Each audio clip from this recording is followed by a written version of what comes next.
नमस्कार, रेसिपी कट्ट्यावर तुमचं खूप खूप स्वागत। तर आज आपण एक नवीन व्हिडिओ घेऊन येतोय। तर मार्केटमध्ये गेलेली, मार्केटमध्ये आज मोठी करली होती, तर करली घेऊन आलेली आहे। त्या करलीचं आपण आज कालवण बनवणार आहोत साध्या सोप्या पद्धतीने। तर त्याच्यासाठी लागणारे साहित्य आहे ते आता आपण बघून घेऊया। ही करली मच्छी आहे, म्हणजे काटेरी असते थोडी, पण खायला एकदम चविष्ट असते। हो, चविष्ट माशांपैकी एक हा मासा। खूप मोठी पण असते, जेवढी मोठी घेणार ना तेवढी ती एक चविष्ट असते अशी मच्छी। बघा, हे त्याचं डोकं आहे आणि हे थोडंसं असं डोक्याच्या पुढचे भाग आहेत बघा असे। ह्याचं ना आपण कालवण बनवणार आहोत। अच्छा, हा। तर आता हे वाटण्यासाठी लागणारं साहित्य आहे ते आता आपण बघा। हे मिरच्या आहेत, साधारण 5 मिरच्या घेतल्यात। त्याच्यात आहे ना तिखटवाल्या 2च वापरल्यात। अच्छा, आणि ह्या कलर साठी 3 मिरच्या वापरल्यात। ह्या 5 मिरच्या घेतल्यात एकूण। ओके, 2 टॅमॅटो घेतलेत, आलं आहे, 1 चम्मच धने आहेत, अर्धा चम्मच जिरं आहे, ओके, 10-12 पाकल्या लसूण आहे, आणि 1 वाटी आपण किस घेतलाय नारळाचा, ओल्या नारळाचा किसून घेतलेला आहे। पूर्ण 1 वाटी असते ना, तर 1 वाटी येते किसलेला, आणि 1 छोटासा कांदा आहे। अच्छा, हे झालं वाटणाचं साहित्य। ओके, आता आपण फोडणीसाठी आहे ना, आपण हे थोड्याशा लसूण घेतल्यात, म्हणजे 10-12 पाकल्या छोट्या लसूण आहेत। अच्छा, आणि कढीपत्ता आहे, कोकम आहे, आपल्याला वरून टाकायचं आहे, बरं, आणि कांदा आहे। अच्छा, मीठ, हळद, आणि वरून टाकण्यासाठी कोथिंबीर। तर एवढं हे साहित्य आहे।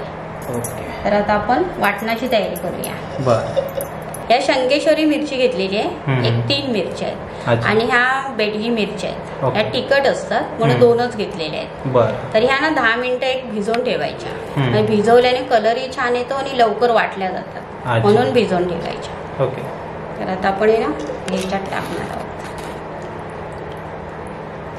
तर ह्याच्यात आपण हे खोबरं आहे ना ते टाकणार आहोत। 2 टॅमॅटो आहेत ना ते पण टाकणार,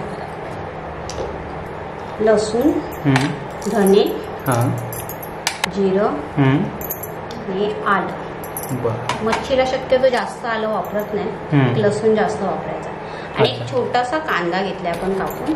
ओके, तो आहे, तो आपण ह्याच्यात टाकणार। तर हे सगळे आपल्याला वाटून घ्यायचं, हे वाटून घ्यायचं आपल्याला सर्व। ओके, त्याच्यात थोडं पाणी पण टाकायचं। ह्या बिया ज्या राहिलेल्या ना त्या टाकल्यात मी, त्याच्यात अर्धा ग्लास भर पाणी टाकायचं आहे। आपलं वाटण आहे ना तयार झालंय बघा। एवढं शक्य होईल ना तेवढं वाटण ना बारीक करून घ्यायचं। हो, त्याच्याने कालवण कसं मस्त होतं एकदम। हो, आणि चवीलाही छान लागते। कढई बघा आपली गरम झालेली आहे। तर आता ना मी तेल टाकते। तर मच्छीला ना साधारण आपण ना तेल आपल्या अंदाजानेच टाकावं, म्हणजे कोणाला जास्त लागतं तर कोणाला कमी लागते, त्या हिशोबाने तेल टाकायचं। तर मच्छीमध्ये कसं तेल थोडं जास्त असेल ना तर मच्छी छान लागते आणि बघायला असं म्हणजे जरा सुंदर वाटतं। तर आम्ही जरा तेल मच्छीमध्ये जास्तच खातो। तर आता हा कांदा आहे ना, 1 कांदा घेतलेला, तो बारीक कापलेला आहे।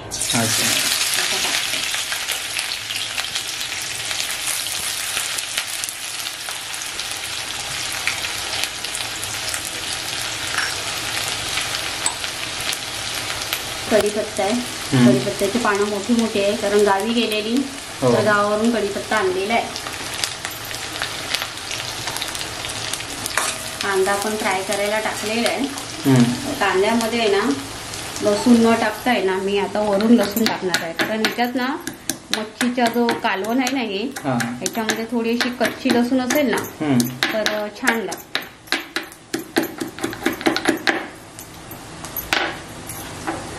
तर आपण ही लसूण आहे ना वरून टाकणार आहोत। आपण नेहमी फोडणीला टाकतो, तर आज अशी वेगळ्या पद्धतीने आपण लसूण टाकणार आहे। त्यात कच्ची लसूण छान लागते खायला।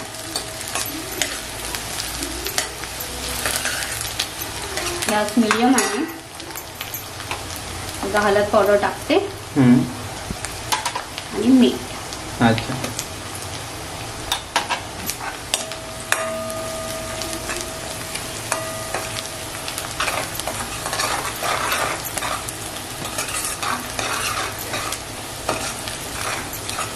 कांदा आपल्याला जास्त मऊ नाही करायचंय, थोडा हलकासा मऊ करून आपल्याला त्याच्यात वाटण टाकायचं।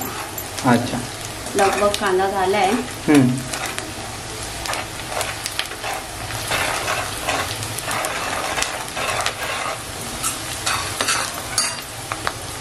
तर आता आपण ना ह्याच्यात हे वाटण आहे ना, हे सर्व वाटण टाकणार आहे. अच्छा.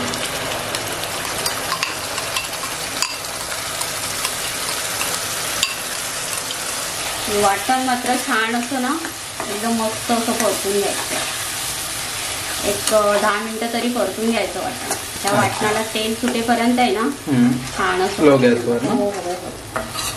फास्ट गॅसवर केलं तर कसं वाटण कसं करपू शकते, कारण खोबरं असतं ना ते चिकटण्याची शक्यता असते. अच्छा. एक 5 मिनिटं आपण झाकून ठेवूया ना. बरं. एक 5-6 मिनिटं झालेले आहेत बघा. आपलं वाटण आहे ना व्यवस्थित असं शिजल्या गेले या परतल्या गेले बघा. मस्त खाली लागलेलं पण नाहीये. हो. कारण हे जेवढं तुम्ही चांगलं फ्राय कराल ना तेवढी चव वाटते. हो. मच्छीचं जेवण कसं जरा स्लो कराल ना तेवढं छान लागतं. जेवण घाईत कराल तेवढी काय मजा नाही. स्लो होईल ना जेवण तेवढी चव जेवणाला जास्त आहे. लसूण आहे ना ह्याच्यात अशी दिसली पाहिजे अशी. अच्छा. हा, ही खाऊ पण शकतो आपण लसूण ह्याच्यातली. छान लागते अशी. आता वाटण हे झालेलं आहे तर ह्याच्यात पाणी टाकतो. ओके. आता जे मिक्सरचं भांडं होतं ना ते धुवून घेण्यासाठी मी त्याच्यातच पाणी टाकले. अच्छा. तेच पाणी आता मी ह्याच्यात टाकते. ओके. हे तुम्हाला किती घट्ट पाहिजे किती पातळ पाहिजे ना तेवढं तुम्ही पाणी ऍड करू शकता. ओके. जास्त पातळ नाहीये जास्त घट्ट नाहीये. साधारण 2 ग्लास मी पाणी टाकलेलं आहे. अच्छा. हा, ते 4 लोकांना आरामात होईल मच्छीची कढी. बघा, कढी बोलू शकता किंवा आम्ही तर शक्यतो कालवण बोलतो. हो. आता उकळी आली ना ह्याच्यावर आपण आता मच्छीचे जे पीस आहेत ना ते ह्याच्यावर आपण टाकणार आहोत. ओके. एक साधारण उकळी येऊ द्या. हो, साधारण उकळी आली की आपण टाकणार आहोत. अच्छा. जसं म्हणजे आपण वाटण परतणार ना तशी तेलाची तरी पण वरती येते बघा अशी. कच्चं वाटण राहिलं ना तर मग अशी तरी येत नाही. अच्छा. मस्त अशी उकळी आली बघा. आता आपण ह्याच्यात कोकम टाकू. ओके. साधारण मी 3 कोकम टाकले. अच्छा. कारण गावचे कोकम आहेत तर आंबट आहेत. ओके. आणि हे मच्छीचे पीस आहेत ना असे सोडते.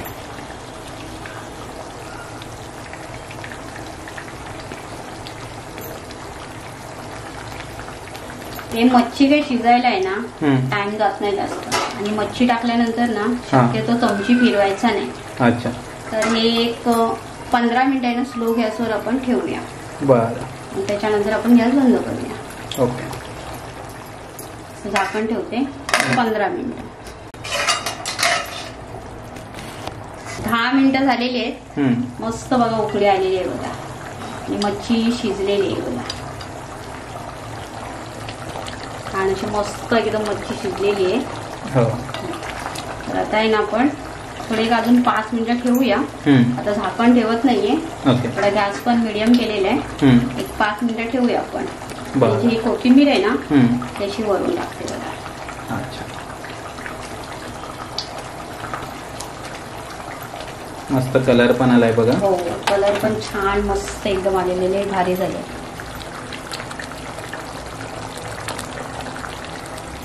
आपण काय असं म्हणजे एकदम पातळ केलेलं नाहीये.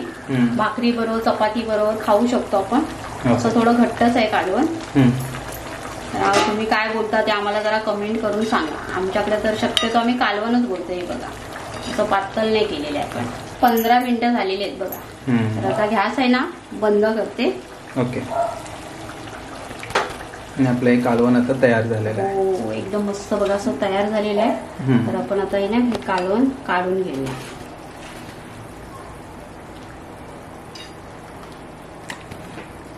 हे कशी मच्छी नाही काटेरी असते पण खायला खूप एकदम मस्त भारी लागते. एकदम सांभाळून खायची थोडी आरामात. खूप छान लागते मच्छी. आपलं कालवण तयार. अशा प्रकारे मस्त करलेचं कालवण तयार आहे. तर तुम्ही कधी करून बघा आणि आम्हाला कमेंट करून सांगा की कसं झालंय ते. आणि तुम्ही कुठल्या वेगळ्या पद्धतीने करत असणार ना तर आम्हाला म्हणजे सांगा की त्या पद्धतीने पण आम्ही करून बघू. धन्यवाद.